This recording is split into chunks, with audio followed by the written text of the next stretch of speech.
नमस्कार,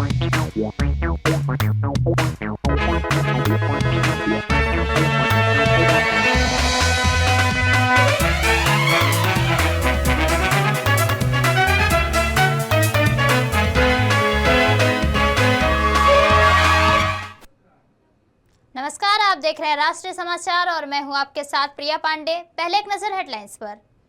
प्रयागराज माघ मेले में शंकराचार्य के साथ कथित अन्याय पर शिवसेना उद्धव गुट का सांता क्रूज में जोरदार धरना प्रदर्शन। नीट छात्रा की मौत पर कांग्रेस ने पटना में जोरदार प्रदर्शन किया। मदन मोहन झा ने सरकार को कड़ी चेतावनी दी। बीजेपी में नितिन नवीन ने अध्यक्ष पद के लिए भरा नामांकन। अमित शाह, नड्डा और राजनाथ सिंह का समर्थन। कमलेश तिवारी हत्याकांड में आरोपी यूसुफ पठान गिरफ्तार। सूरत में लूट और धमकी के साथ 3 करोड़ के साइबर फ्रॉड से जुड़े तार सामने आए। द्वारका एयरपोर्ट परियोजना वसई में सर्वे शुरू होते ही किसानों का विरोध। उपजाऊ जमीन और रोजगार के संकट को लेकर आक्रोश।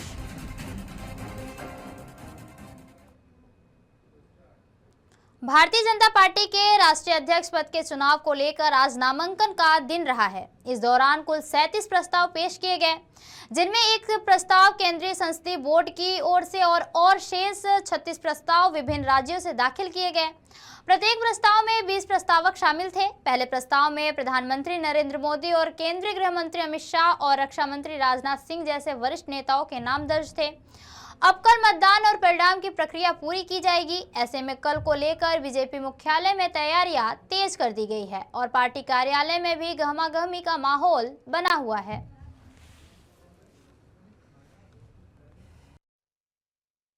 भारतीय जनता पार्टी के अध्यक्ष को लेकर नामांकन प्रक्रिया पूरी कर ली गई है, बल्कि ये नामांकन की प्रक्रिया का जो समय था वो 2 से 4 बजे तक रखा गया था। इस नामांकन प्रक्रिया में टोटल 37 प्रस्ताव जो है वो पेश की गए, जो कि पार्लियामेंट्री बोर्ड का एक प्रस्ताव और बाकी 36 जो हैं वो राज्यों से आए हैं। हर राज्यों से हर प्रस्ताव पर 20 प्रस्तावक जो थे वो मौजूद रहे। मेरी मौजूदगी भारतीय जनता पार्टी के ऑफिस है और ऐसे में कल जब औपचारिक ऐलान जब होगा भारतीय जनता पार्टी के अध्यक्ष पद के लिए, उस समय की तैयारियों को दिखाने के लिए मैं यहाँ पे मौजूद हूँ। आप देख सकते हैं कि भारतीय जनता पार्टी के ऑफिस में कल को लेकर जो है तैयारियां पूरी की जा रही है। जगह जगह जो है ये बैरिकेडिंग लगा दिया गया है ताकि जो टोटल जो प्रस्तावक थे हर एक राज्यों से जो थे उनकी सीटिंग अरेंजमेंट जो है वो यहाँ पे की जाएगी, ताकि कल जब प्रधानमंत्री नरेंद्र मोदी जब यहाँ सुबह 11 बजे आएंगे तो यहाँ पे एक बड़ा मंच सजाया जाएगा और वहीं से इस पूरे चुनाव की प्रक्रिया का जो पूरा हाल है वो बताया जाएगा। उसके साथ एक औपचारिक ऐलान जो है वो यहाँ पे की जाएगी। उसके साथ दूसरी ओर आप देख सकते हैं कि प्रधानमंत्री नरेंद्र मोदी, वर्तमान में जो अध्यक्ष हैं भारतीय जनता पार्टी जेपी नड्डा, और उनके बीच में नितिन नवीन का जो है कटआउट भी लगाया गया, एक बड़ा कटआउट जो लगाया गया है, ताकि कल जब प्रधानमंत्री नरेंद्र मोदी यहां से जनता को संबोधित करेंगे, कार्यकर्ताओं को संबोधित करेंगे, तो एक बड़ा जो मैसेज है वो कहीं ना कहीं जाना चाहिए। और ये पूरा सीटिंग एरिया जो है मेरे पीछे देख सकते हैं कि ये किया जा रहा है ताकि लोगों को बैठने में किसी प्रकार की दिक्कत ना हो। हालांकि सबसे कम उम्र के जो अध्यक्ष पद के लिए नितिन नवीन को चुना गया है, नामांकन दाखिल किया गया है। जब कल औपचारिक ऐलान होगा उसके बाद एक नवीन युग की शुरुआत जो है भारतीय जनता पार्टी के लिए होगी। और ये भारतीय जनता पार्टी लगातार इसी बात को कह रही कि नितिन नवीन के बाद इस पार्टी का नेतृत्व जो है वो बड़े सॉफ्ट हैंड में जाएगा, जो कि नितिन नवीन तमाम अपने जो जिम्मेदारियां हैं वो अच्छी तरीके से निभाएंगे। क्योंकि आगामी चुनाव में जो चुनाव होने वाले हैं, चाहे वो पश्चिम बंगाल की बात करें या उत्तर प्रदेश की बात करें, तो वहां नितिन नवीन जो है अपनी जिम्मेदारियों को पूरी करते हुए नजर आएंगे। कैमरा पर्सन सुमित के साथ दीपक कुशवाहा की रिपोर्ट, दिल्ली। सनातन धर्म और शंकराचार्य के सम्मान के मुद्दे पर राजनीति तेज होती नजर आ रही है। प्रयागराज माघ मेले में शंकराचार्य के साथ हुए कथित अन्याय को लेकर शिवसेना उद्धव बाल साहेब ठाकरे गुट खुलकर विरोध में उतर आए हैं। इसी क्रम में मुंबई के सांता क्रूज पूर्व स्थित वाकोला इलाके में शिवसेना उद्धव दल के समर्थकों ने जोरदार प्रदर्शन किया। वेस्टर्न एक्सप्रेसवे हाईवे के पास एक मंदिर परिसर में जुटे कार्यकर्ताओं ने शंकराचार्य के सम्मान में नारेबाजी करते हुए माघ मेले की घटना की कड़ी निंदा की। पार्टी का आरोप है कि शंकराचार्य जैसे प्रतिष्ठित धर्मगुरु के साथ हुआ व्यवहार सनातन परंपरा और धार्मिक भावनाओं को अपमान है। शिवसेना उद्धव दल के प्रवक्ता आनंद दुबे ने प्रदर्शन को संबोधित करते हुए कहा कि यह संघर्ष किसी राजनीतिक स्वार्थ के लिए नहीं बल्कि सनातन धर्म और शंकराचार्य के सम्मान की रक्षा के लिए है। उन्होंने कहा कि भारत एक सनातनी देश है और आगे भी हमेशा सनातनी रहेगा। जिस प्रकार प्रयागराज के पावन भूमि पर माघ मेले के मौनी अमावस्या के दिन हम सबके परम पूज्य स्वामी अविमुक्तेश्वरानंद जो शंकराचार्य भी हैं, उनका अपमान उत्तर प्रदेश सरकार की पुलिस ने किया। हम सभी शिव सैनिक उस घटना का निषेध करते हैं। पिछले 24 घंटे से आचार्य स्वामी जी धरने पर बैठे हैं प्रयागराज में। हम सब मुंबई के इस पावन धरा पर वकोला के इस प्राचीन हनुमान मंदिर में अपने इष्ट मित्र साधु संतों के साथ बैठे हैं, अपना विरोध प्रदर्शन कर रहे हैं कि हमारे देश में अगर साधु संत सुरक्षित नहीं है, सनातन सुरक्षित नहीं है, हिंदुत्व का झंडा सुरक्षित नहीं है, तो हम क्या करें। एक तरफ बीजेपी कहती है हम हिंदूवादी हैं। एक बार आपको याद होगा पालघर में साधु संतों की हत्या हुई, पूरी बीजेपी हम पर आकर खड़ी हो गई कि हम लोग विरोधी हैं, लेकिन हमने सभी अपराधियों को जेल में डाला। उसी में से एक अपराधी को यही भाजपा ने मंच पर अपने पार्टी में सम्मिलित किया, हमने विरोध किया तो उसे निकाल फेंका। मतलब ये लोग चुनावी हिंदू हैं क्या? ये चुनावी सनातनी हैं क्या? जिस प्रकार अविमुक्तेश्वरानंद जी ने महाराष्ट्र की पावन भूमि पर आके कहा था कि गौ हत्या को रोक देना चाहिए, यही एकनाथ शिंदे उनके कसीदे पढ़ रहे थे, उनकी तारीफ कर रहे थे। आज एकनाथ शिंदे मौन क्यों हैं, चुप क्यों हैं? योगी आदित्यनाथ से क्यों नहीं पूछ रहे हैं आप कि हमारे शंकराचार्य को अपमानित क्यों किया जा रहा है? जिस प्रकार नीट छात्रा की मौत के मामले को लेकर आज कांग्रेस पटना की सड़कों पर उतर गई। घटना की कड़ी निंदा करते हुए कांग्रेस के पूर्व प्रदेश अध्यक्ष मदन मोहन झा ने कहा कि अगर सरकार और पुलिस प्रशासन इस मामले को पूरी गंभीरता से नहीं लेती है तो पूरे बिहार में व्यापक प्रदर्शन और आक्रोश फैल सकता है। उन्होंने चेतावनी दी कि जिम्मेदार कार्रवाई नहीं होने पर राज्य में हालात बिगड़ सकते हैं।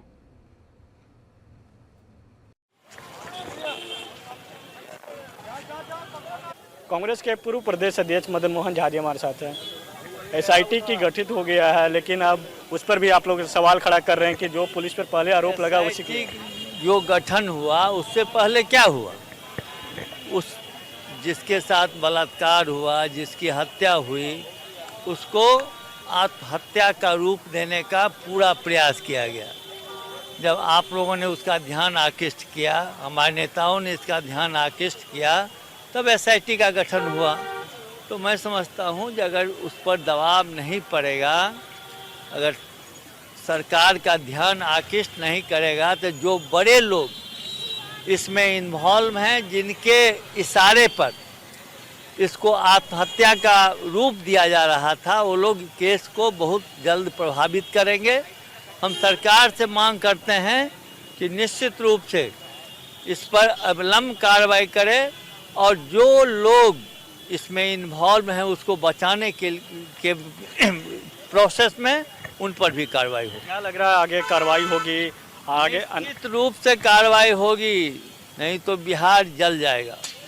आगे इस विधानसभा का अभी बजट सत्र है, क्या बजट सत्र के दौरान निश्चित रूप से अगर उससे पहले नहीं कुछ किया गया तो सारे लोग, और मैं समझता हूँ ये दल विहीन राजनीति है। ये माँ बहन बेटी सब की एक होती है।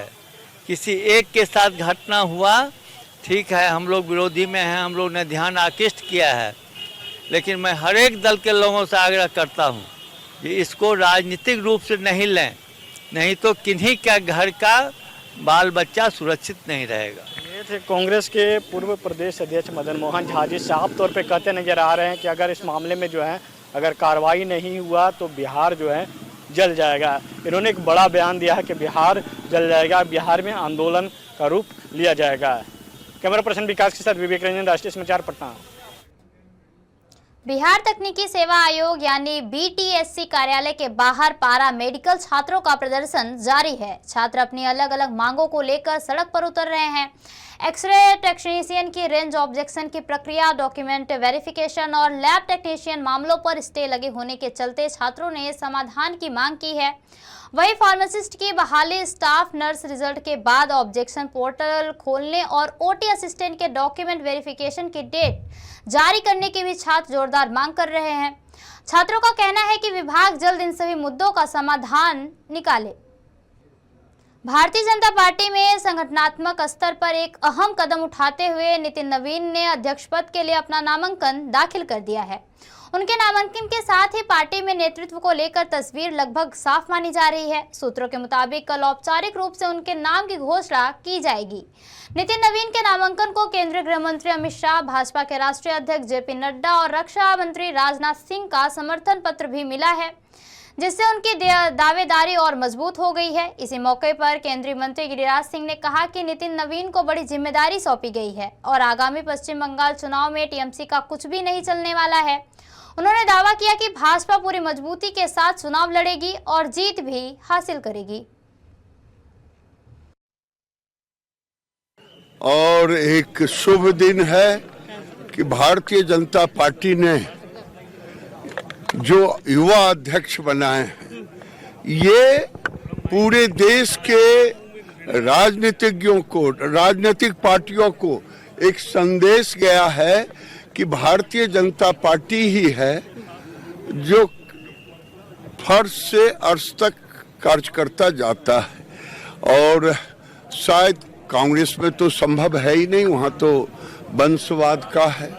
नितिन जी के लिए आप क्या कहेंगे उनको? नितिन जी के लिए इतना ही कहूँगा कि नितिन जी अब पूरे देश में जो उनके नेतृत्व में चुनाव होगा, प्रधानमंत्री और नितिन जी मिलकर के चौवा छक्का लगाएंगे। पहला ही बंगाल टेस्ट है। बंगाल टेस्ट है। बंगाल में तो कांग्रेस हार चुकी है। तृणमूल कांग्रेस, तृणमूल को ही कह रहा हूँ, तृणमूल है ना, कांग्रेस उसके पीछे है। तृणमूल तो हार चुकी है।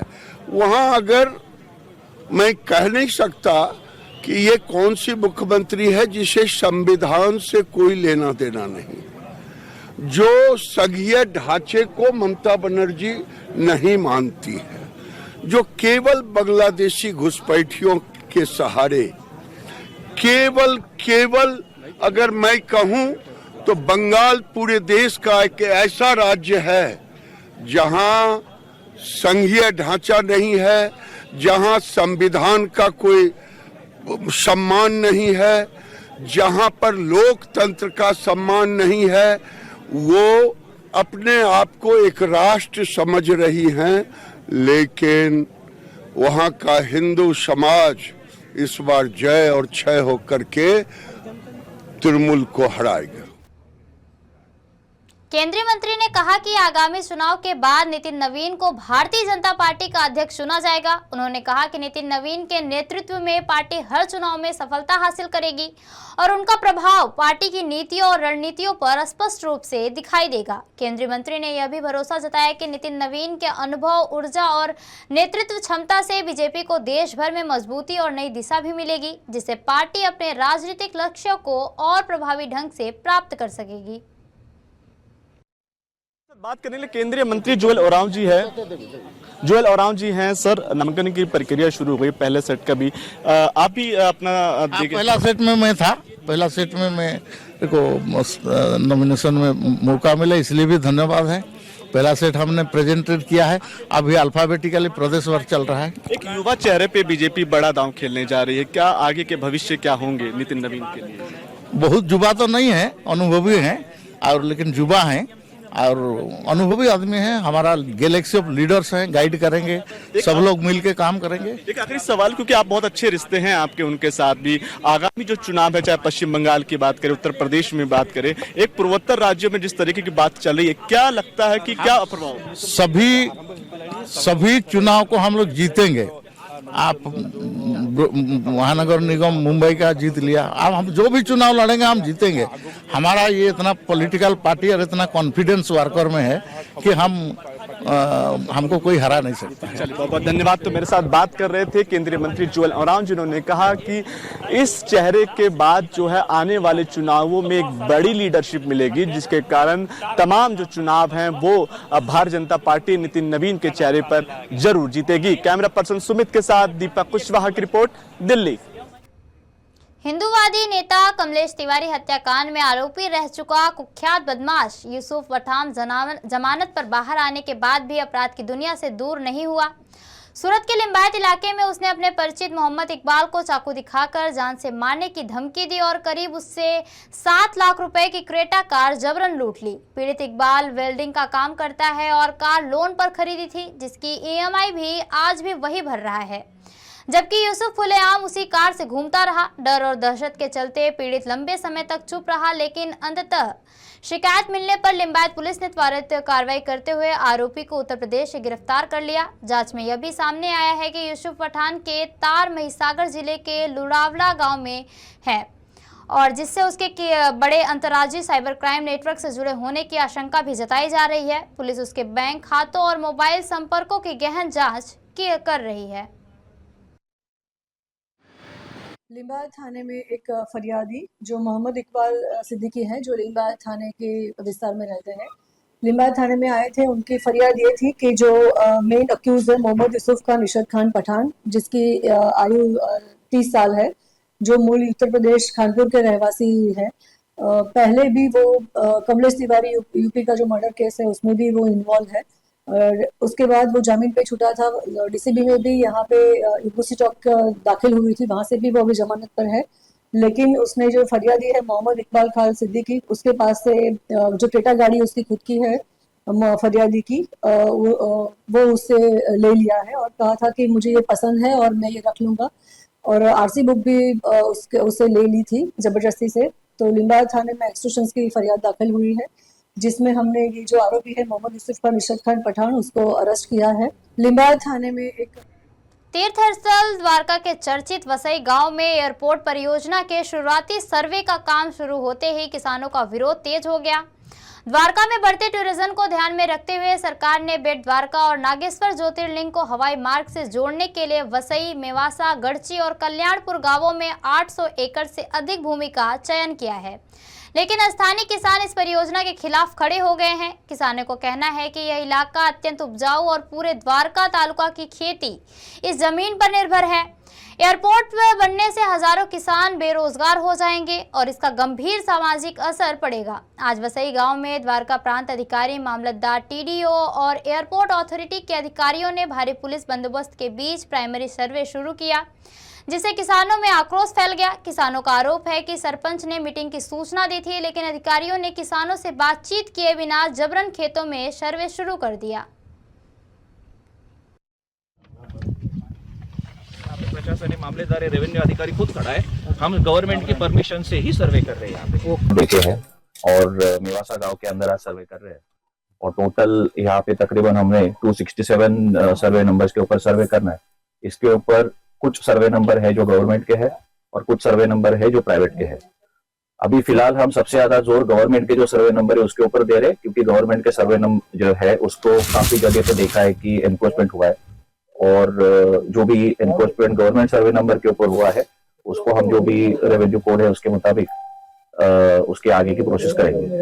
और तकरीबन 4 गांव है अगर हम ये सर्वे करेंगे, इसके अंदर वसई, मेवासा, गणेशी और फाइनली कल्याणपुर, इन चारों गांव के अंदर अभी सर्वे चलेगा और तकरीबन आने वाले 7-8 दिन तक सर्वे चलेगा। तो सर्वे से रिलेटेड और किसी का भी कोई डाउट होगा तो आके मेरे को मिल सकता है, कभी भी मेरे ऑफिस में भी कभी मिल सकता है, उसके अंदर कोई रुकावट नहीं। सर वसई गांव वालों ने हमको आज बोला कि आज हमारा मीटिंग है SDM के साथ, तो वो क्या था? नहीं, ऐसे कोई मीटिंग का कोई किसने बताया नहीं था। हम हमारा काम कर रहे हैं, रेवेन्यू डिपार्टमेंट का काम है, जमीन जो है रेवेन्यू डिपार्टमेंट के अंडर आती है और सर्वे करना ये हमें गवर्नमेंट की तरफ से आया हुआ है। तो हम रेवेन्यू डिपार्टमेंट के ऑर्डर मानते हुए गवर्नमेंट की जो ज़मीन है और जो भी प्राइवेट ज़मीन है जिसके ऊपर कोई भी आगे फ्यूचर में जाके डेवलपमेंट होगी उसका हम यहाँ पे सर्वे करें। सर अगला कार्यक्रम क्या है? अभी चलता रहेगा सर्वे शाम तक। नहीं उसके बाद नहीं, अब चलता रहेगा सर्वे का, एक एक करके सर्वे करते रहेंगे। देखिए, पोलैंड के उप प्रधानमंत्री और विदेश मंत्री राडोस्लाव ने विदेश मंत्री डॉक्टर S जयशंकर के साथ प्रतिनिधिमंडल स्तर की बातचीत के दौरान अपने शुरुआती संबोधन में दोनों देशों के साझा दृष्टिकोण को रेखांकित किया। उन्होंने जयपुर लिटरेरी फेस्टिवल में शामिल होने पर प्रसन्नता व्यक्त करते हुए इसे एक महत्वपूर्ण वैश्विक सांस्कृतिक आयोजन बताया। सिरोस्की ने सीमा पर आतंकवाद से निपटने की आवश्यकता पर भारत के रुख से पूर्ण सहमति जताई और कहा कि पोलैंड भी आगजनी और आतंकवाद का शिकार रहा है। उन्होंने टैरिफ के माध्यम से चुनिंदा देशों को निशाना बनाए जाने को अन्यायपूर्ण बताते हुए चेतावनी दी कि इससे वैश्विक व्यापार में अस्थिरता पैदा हो सकती है। यूरोप के साथ भारत के संबंधों पर जोर देते हुए उन्होंने कहा कि पोलैंड को उम्मीद है कि भारत यूरोप से जुड़ा रहेगा और यूरोप भर में भारत द्वारा दूतावास स्थापित किए जाने को यूरोपीय संघ के साथ संबंधों को लेकर भारत की गंभीरता का संकेत बताया। और इस पर प्रतिक्रिया देते हुए विदेश मंत्री डॉक्टर एस जयशंकर ने कहा कि चुनिंदा निशाना बनाना केवल टैरिफ तक सीमित नहीं है और इसके अन्य रूप भी रहे हैं जिन पर बातचीत के दौरान चर्चा की जाएगी।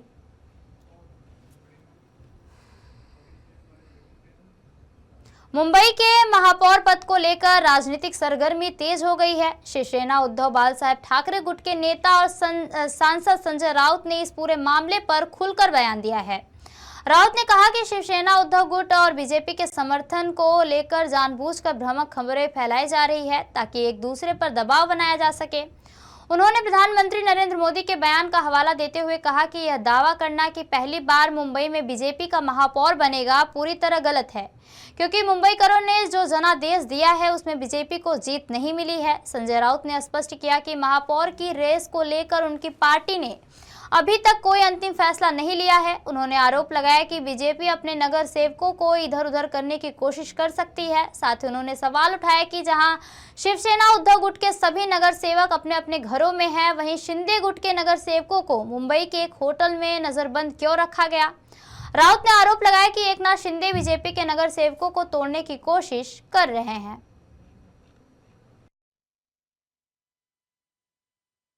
बोलते हैं कि मेयर बीजेपी का बनेगा, लेकिन कैसे बनेगा ये बोला नहीं मोदी जी। उनके पास बहुमत नहीं है बीजेपी के पास, तो ऐसा क्या बोलते हैं, वैशाखी लेकर, हम मराठी में बोलते हैं कुबड़े लेकर। अब उनके जो पार्टी के जो कोई है साथी सिंधेगढ़, उनके 20-25 लोग चुनकर आए हैं, वो उनको बंद करके रखा है। ताजमहल होटल का जेल बना दिया है पूरा। ताजमहल होटल जो है ताज लैंड्स है, वहां जेल बना दिया है। वहां और जो गेस्ट रहते हैं उनकी कंप्लेंट आ रही है कि हमको भी कैद खाने में रखा है। तो एक मोदी जी की सरकार यहाँ है, चल रही है। देवेंद्र फडणवीस जैसा एक मजबूत मुख्यमंत्री यहाँ है, होम मिनिस्टर यहाँ है, फिर भी अपने कॉर्पोरेटर्स को कैद खाने में रखना पड़ रहा है। ये किसका डर है मोदी जी? डर तो है ना, ये डर किसका है एक बार बता दीजिए कि अपने लोगों को क्यों बंद करके रखा है। हमारे नगर सेवक जो है खुले अपने घर में है, मातोश्री पे आते हैं, मीटिंग करते हैं, चले जाते हैं, हमको किसी का डर नहीं। बोलते हैं कि बहराइच जिले में प्रशासन ने अवैध अतिक्रमण के खिलाफ बड़ी कार्रवाई करते हुए मेडिकल कॉलेज परिसर में बने अवैध मजारों और अन्य निर्माणों को बुलडोजर से ध्वस्त कर दिया। सिटी मजिस्ट्रेट राजेश प्रसाद के नेतृत्व में भारी पुलिस बल की मौजूदगी में यह कार्रवाई की गई। सिटी मजिस्ट्रेट ने बताया कि यह मामला वर्ष 2002 से लंबित था और 2004 व 2019 में उच्च अधिकारियों द्वारा अतिक्रमण हटाने के आदेश भी दिए गए थे। अतिक्रमणकारियों ने स्वयं हटाने के लिए समय मांगा था, लेकिन वादा पूरा नहीं किया गया। मेडिकल कॉलेज के प्रिंसिपल की शिकायत और जिलाधिकारी के निर्देश पर आज करीब 2000 वर्ग फुट क्षेत्र में फैली 10 से 12 अवैध मजारों को हटाया गया।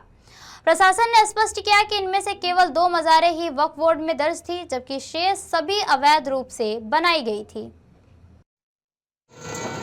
ये मेडिकल कॉलेज के अंदर अतिक्रमण हुआ था और ये करीब 2002 में नियत प्राधिकारी सिटी मजिस्ट्रेट द्वारा ये आदेश दिया गया था कि ये जो अतिक्रमण हुआ है इसको बलपूर्वक हटा लिया जाए। इन लोगों द्वारा अपील की गई थी जिलाधिकारी महोदय के यहाँ। जिलाधिकारी महोदय द्वारा भी नियत प्राधिकारी अर्थात सिटी मजिस्ट्रेट के आदेश की 2004 में पुष्टि कर दी गई थी। इसके पश्चात ये लोग कमिश्नर साहब के यहाँ चले गए थे। कमिश्नर साहब ने भी 2019 में ये आदेश पारित किया गया था कि जो सिटी मजिस्ट्रेट ने आदेश पारित किया है वो सही आदेश है, इसका क्रियान्वयन कराया जाए। उसी क्रम में 2019 में इन लोगों ने ये कहा था कि हम 2 दिन में हमें समय दे दिया जाए, हम 2 दिन में ये सब हटा लेंगे, लेकिन इन लोगों द्वारा 2019 में समय लेने के बावजूद भी इनके द्वारा नहीं हटाया गया।